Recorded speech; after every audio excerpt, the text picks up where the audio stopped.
A terrace house. A townhouse is a term in architecture and city planning referring to a style of medium-density housing that originated in Europe in the 16th century, where a row of identical mirror-image houses share side walls.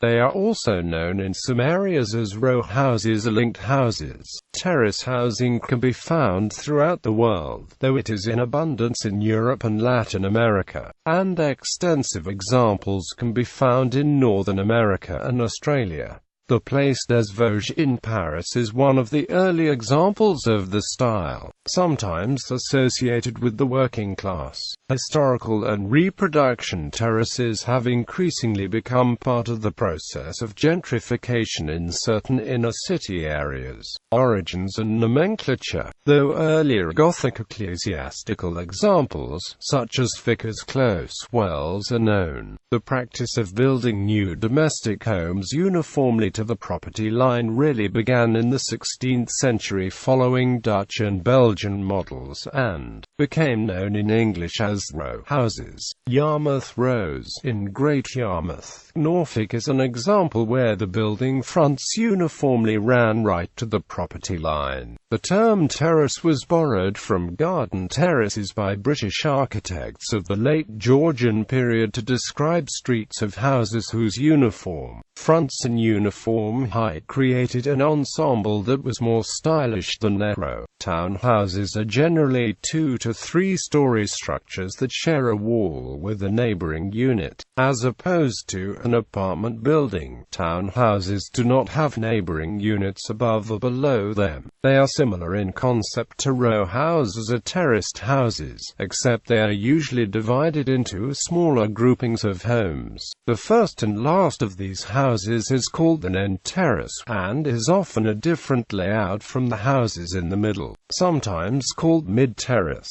Australia. In Australia, the term terrace house refers almost exclusively to Victorian and Edwardian-era terraces or replicas almost always found in the older, inner-city areas of the major cities. Terraced housing was introduced to Australia from England in the 19th century, basing their architecture on those in the UK, France and Italy. Large numbers of terraced houses were built in the inner suburbs of large Australian cities, particularly Sydney and Melbourne, mainly between the 1850s and the 1890s. Detached housing became the popular style of housing in Australia following Federation in 1901. The most common building material used was brick, often covered with cement render and then painted. Many terraces were built in the filigree style, a style distinguished through heavy use of cast iron ornament, particularly on the balconies and sometimes depicting native Australian flora. In the 1950s, many urban renewal programs were aimed at eradicating them entirely in favor of modern development. In recent decades, these inner-city areas and the terraced houses have been gentrified. The suburbs in which terrace houses are often found are often sought after in Australia due to the proximity to the CBD of the major cities. They are therefore sometimes quite expensive, even though they are certainly not the preferred accommodation style. The lack of windows on the side, the small gardens, and the relative darkness of the rooms is at odds with the design principles for modern Australian homes. The lack of off-street parking that most have is also an issue for the majority Australians. Europe. France. Terraced housing has long been a popular style in Paris, France. The Place des Vosges was one of the earliest examples of the style. In Parisian squares, central blocks were given discrete prominence to relieve the facade. Terrace building, including housing, was also used primarily during Haussmann's renovation of Paris between 1852 and 1870, creating whole streetscapes consisting of terraced rows. United Kingdom and Ireland. In Great Britain, the first streets of houses with uniform fronts were built by the Huguenot entrepreneur Nicholas Barbon in the rebuilding after the Great Fire of London. Fashionable terraces appeared in London's Grosvenor Square and in Bath's Queen Square. The Scottish architect Robert Adam is credited with the development of the house itself. Early terraces were also built by the two John Woods in Bath and under the direction of John Nash in Regent's Park, London, and the name was picked up by speculative builders like Thomas Cubitt and soon became commonplace. It is far from being the case that terraced houses were only built for people of limited means, and this is especially true in London, where some of the wealthiest people in the country owned terraced houses in locations such as Belgrave Square and Carlton House Terrace. They are hallmarks of Georgian architecture. The same was true of many British and Irish cities. In Dublin, Georgian squares such as Merrion Square and Fitzwilliam Square housed the city's upper classes. By the early Victorian period, a terrace had come to designate any style of housing where individual houses repeating one design are joined together into rows. The style was used for workers' housing in industrial districts during the Great Industrial Boom following the Industrial Revolution, particularly in the houses built for workers of the expanding textile industry. The terrace style spread widely in the United Kingdom, and was the usual form of high-density residential housing up to World War II, though the 19th century need for expressive individuality inspired variation of facade details and floor plans reversed with those of each neighboring pair, to offer variety within the standardized format. A major distinction is between through terraces, whose houses have both a front and a back door, and back-to-backs, which are bricked in on three sides. The 1875 Public Health Act imposed a duty on local authorities to regulate housing by the use of bylaws, and subsequently all by-law terraced housing was required to have its own privy, with rear access to allow the night soil to be collected. By-law terraced houses made up over 15% of the United Kingdom's housing stock in 2011.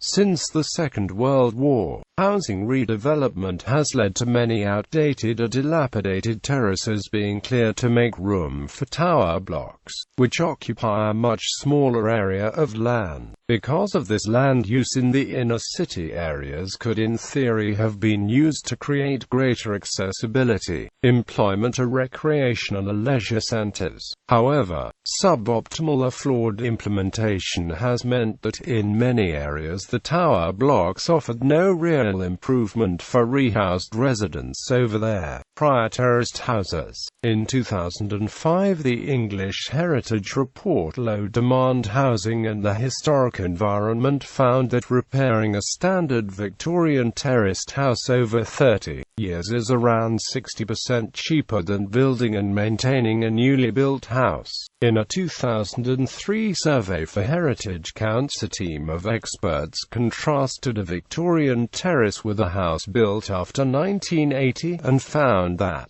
the research demonstrated that, contrary to earlier thinking, older housing actually costs less to maintain and occupy over the long-term life of the dwelling than more modern housing, largely due to the quality and lifespan of the materials used. The Victorian terraced house proved almost £1,000 per 100 square metres cheaper to maintain and inhabit on average each year. Finland. In Finland, an agrarian country where urbanism was a generally late phenomenon, the River-Talo has not been seen as a particularly urban house type. What is regarded as the first terraced house to be built, Ribbingshop, in the new Helsinki suburb of Kuolosaari, was designed by renowned architect Thomas Lindgren, and was inspired by ideas from the English Garden City movement and Hampstead Garden urban suburb, and was seen as a relatively low-density residential area. A similarly leafy suburban street of terraced houses was that of Hollantilais in the suburb of Munkkiniemi, Helsinki, designed by architect Eliel Saarinen. They were initially envisioned as workers' housing, as part of a grand new urban scheme for the entirety of northwest Helsinki, but from the outset became a fashionable middle-class residential area. Later terraced housing in Finland is similarly associated with suburban middle-class living, such as the Tapiola Garden City, Espoo, from the 1950s. North America. Canada. Montreal has the largest stock of terraced houses in Canada, and they are typical in all areas of the city. As is common in other North American cities, in Montreal row houses are often referred to as townhouses. The streetscape of the city's 19th-century neighborhoods, such as the Plateau, Centre-Sud, and Hochelaga, are dominated by row houses that have been subdivided into duplexes and triplexes.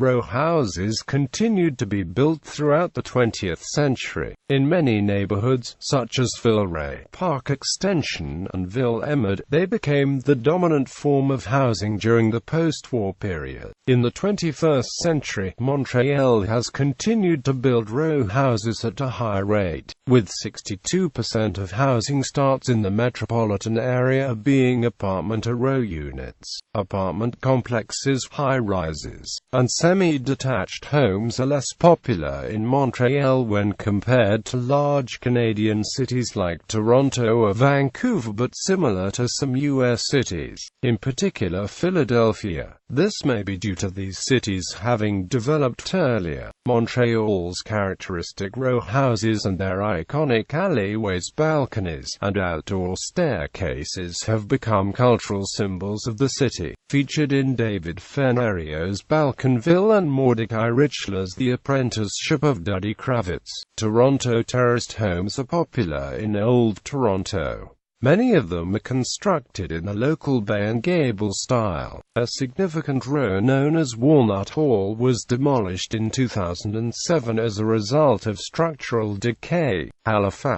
Halifax's use of row houses, townhouses and terraced housing has been consistent throughout its history, particularly on the peninsula where the city first began settlement. In the older sections of the city are sections of terraced housing used historically for military families, as part of established families' real estate holdings in addition to a country house, and as dwellings for the working classes of the city and as public housing. The most well-known of the terraced housing areas is the Hydra Stone, which was originally built as replacement housing stock for those made homeless after the Halifax explosion. Individual owners have, however, altered the exteriors of many of the row houses over time to accommodate changing family needs. More recently, there have been row house developments appearing in diverse areas throughout the city. United States. The first terraced houses in the United States were Carstairs Row in Philadelphia, designed by builder and architect Thomas Carstairs circa 1799 through 1820, for developer William Sansom, as part of the first speculative housing developments in the United States. Carstairs Row was built on the southern part of the site occupied by Morris's Folly, Robert Morris's unfinished mansion designed by Lon Fon. Prior to this time, houses had been built not in rows, but individually. It can be contrasted with Elfreth's Alley, the oldest continuously occupied road in the U.S., where all the houses are of varying heights and widths with different street lines, doorways and brickwork. Terrace housing in American usage generally continued to be called townhouses in the United States. In New York City, Philadelphia, Baltimore, San Francisco, and Washington, D.C., they are simply called row houses or row homes, and are very common. Despite the narrow lots, many row houses are relatively large, some being over 2,000 square feet. They typically have 2 stories, but may have 3 or more. A townhouse in the Northeast refers to newer constructions of terraced houses, of suburban nature, especially. In much of the southern United States, they are referred to as row homes. In the United States, the term commonly describes a 2-story, owner-occupied housing unit that shares a wall with one or more neighboring units. If you share a ceiling or floor, it is simply referred to as a multi-level apartment. In the Midwest and Great Plains, they are referred to as townhomes. The term is not very specific, and sometimes means one side of a duplex. Baltimore. Most of Baltimore's housing consists of row houses. A few of Baltimore's row houses date back to colonial times. The style and materials used in their constructions vary throughout the city. A sizable quantity of Baltimore's row houses are clad with form stone, a distinct feature of Baltimore's row houses, typically found in working-class areas of the city. Marble steps also set Baltimore's row houses distinct from other cities' row houses. Much like Philadelphia, some areas of the city that contain row houses are neglected. Boston. The row houses of Boston are found primarily in the Back Bay, Beacon Hill and the South End. Back Bay is famous for its rows of Victorian brownstone homes, considered one of the best preserved examples of 19th-century urban design in the United States. Beacon Hill is a neighborhood in Boston consisting of Federal-style row houses. The South End is built mostly of mid-19th century beau fronts, who aesthetically uniform rows of 5-story, predominantly red brick structures, of mixed residential and commercial uses. Chicago. In Chicago, row houses can be found in the downtown and surrounding areas developed in the late 1800s through 1930s.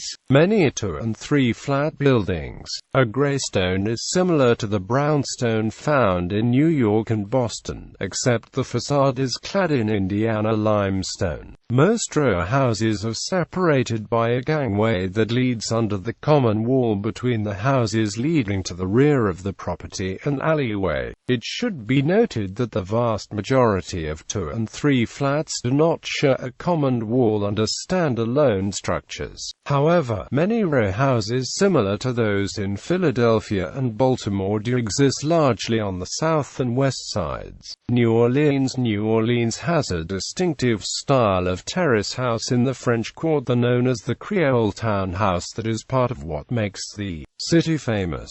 The facade of the building sits on the property line, with an asymmetrical arrangement of arched openings. Creole townhouses have a steeply pitched roof, side-gabled, with several roof dormers.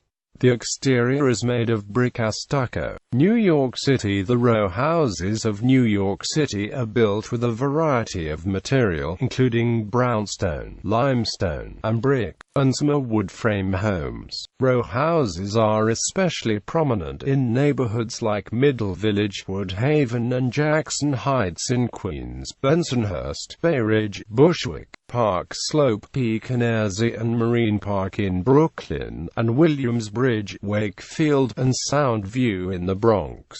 Philadelphia. In historic Philadelphia, the row house has been the most common domestic building type in the city and some of its suburbs since colonial times. Society Hill is known to have the largest concentration of original 18th and early 19th century residential architecture of any place in the United States. The style and type of material used in constructing Philadelphia's row houses vary throughout the city. Even in neighborhoods where twin houses are found, the facades and internal layouts usually resemble those of row houses. Most are primarily red brick in construction, often with white stone trim. Some are faced with stone, brownstone on some blocks in Center City, South Philadelphia, and North Philadelphia, and Wissahickon schist in Mayfair in Northeast Philadelphia and Mount area in northwest Philadelphia. West Philadelphia has many colorful row houses in the Italianate and Queen Anne architectural styles. San Francisco. San Francisco is also famous for its terraced houses. The Painted Ladies on Steiner Street, Alamo Square, although not strictly terraced, are a symbol of the city. Other homes labeled as Painted Ladies around the city are terraced, and others again are semi-detached. Other cities in other cities throughout the United States, such as Detroit, Pittsburgh, Cincinnati, Cleveland, Richmond, Norfolk, and Savannah. Row houses and terraced housing are also common, with row housing more focused on the center of the city, and later changing over to dense detached housing in outer neighborhoods. Scattered row homes and apartment rows can often be found in other eastern and midwestern U.S. cities, specifically Minneapolis and St. Paul. The F. Scott Fitzgerald House in St. Paul is likely the most notable example of a row home in the Twin Cities.